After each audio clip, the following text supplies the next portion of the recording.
So welcome back to the channel. This is part 3 of the bent laminated chair building series. In today's part we're going to be doing the compound curves of the chair and turning the front legs. If you missed the other parts of the series where I made the moulds and I started the bent lamination for the back and the seat, I'll link them down below or I'll put a card on top of the screen now. So I'm going to stop talking and let's get straight on with the build.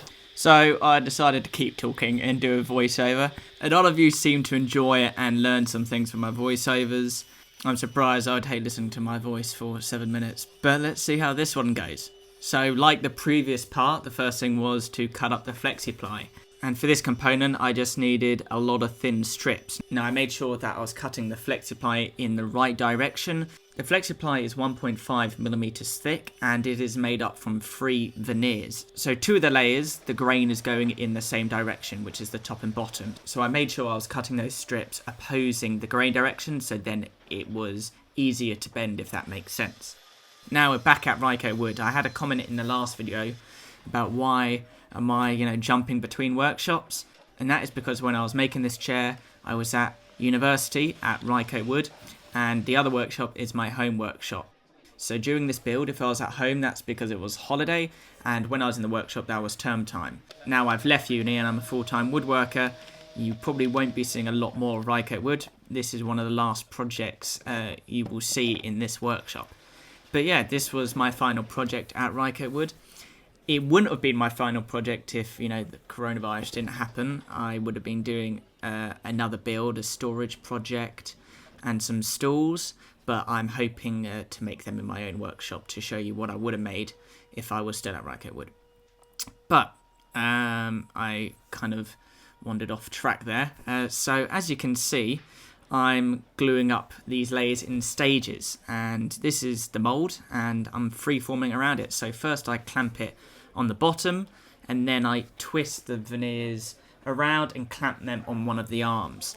And once it's clamped in both of those positions, I can add clamps in the middle or masking tape to close up all the gaps. Now this frame might look like it's just botched together, but it's actually very accurate. The distance between the 2 poles is exactly where the legs will be, and the surface on the bottom I'm clamping to perfectly matches the back of the seat. So once this bent lamination comes off the form, it should perfectly fit into the chair.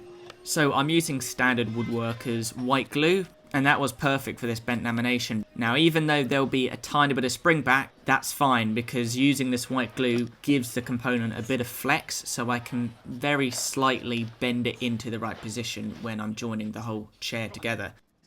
So because I was so excited about this project and I wanted to work on it all the time, I actually brought the form to my student house. So as you can see, I'm in the student house here and I got some help from Alex. I'll put his Instagram on the screen now if you want to go and follow him and check out what he's doing.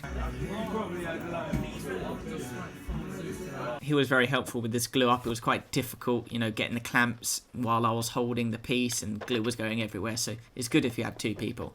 So yeah, also I apologise about my clothing choice. These were my comfortable clothes, in the evening. But yeah, this just shows you don't need a fancy workshop. You can do this in your living room. And masking tape works as a really good clamp with these free forms. I actually probably use more masking tape than clamps in the end.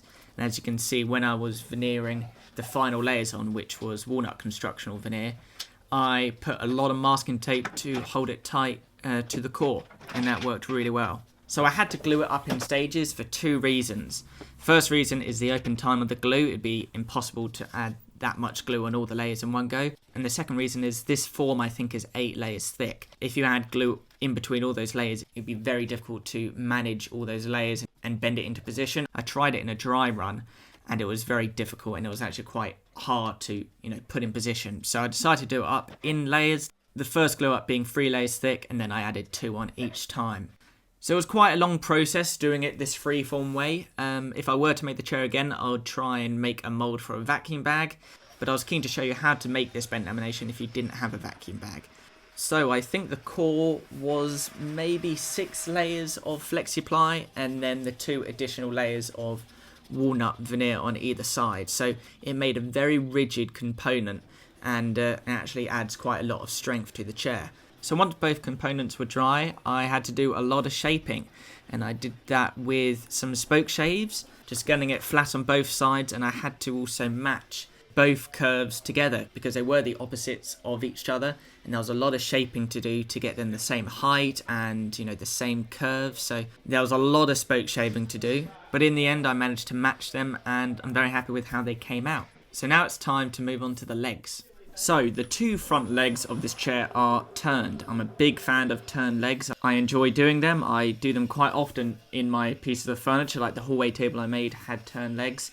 And these ones are similar to that. It's got a subtle taper going downwards and it's got a very sharp chamfer at the top. I seem to kind of like that style. And keeping in theme with the veneer, I'm obviously using walnut for the legs. Now you might be wondering, will you see the plywood core in the lamination? You won't, because I will be painting over that. Another option would be to veneer or lip the edge, but I'm going for a painted edge, which I haven't done before, but I'm really excited to try it out. Now these two front legs have to be exactly the same, and they also have to be very accurate. The top of the leg has to be exactly 50 millimeters, and that is because I'm joining it into those bent laminated curve rails, and I'm using a spindle molder to create a 50mm radius on the end of it, so then it perfectly fits these legs. So if I turn these wrong, then there's going to be a gap in the joint. So I was very careful to turn accurately, and I turn it just oversized with a chisel, and then I sand back to the final dimension. Okay, so that is it for part 3. The chair is nearly done. All the parts are pretty much made, and in part 4 we're going to be assembling it all together. I can't wait to show you what it looks like when all the parts are joined together. It should be a really good video. So if you're new to the channel and you're enjoying this build series and you want to see what the chair looks like, make sure you subscribe. If you found the video entertaining, I'd really appreciate a like. It really helps out the channel. And comment down below what you think of the free-forming bent lamination. It's a different way of doing it without a vacuum bag. It's a bit more time consuming doing it that way, but it's accessible to everyone because I just used 2x4s to make that frame. So I hope it was helpful. I hope you enjoyed the video, and I'll see you in a couple of days for part 4.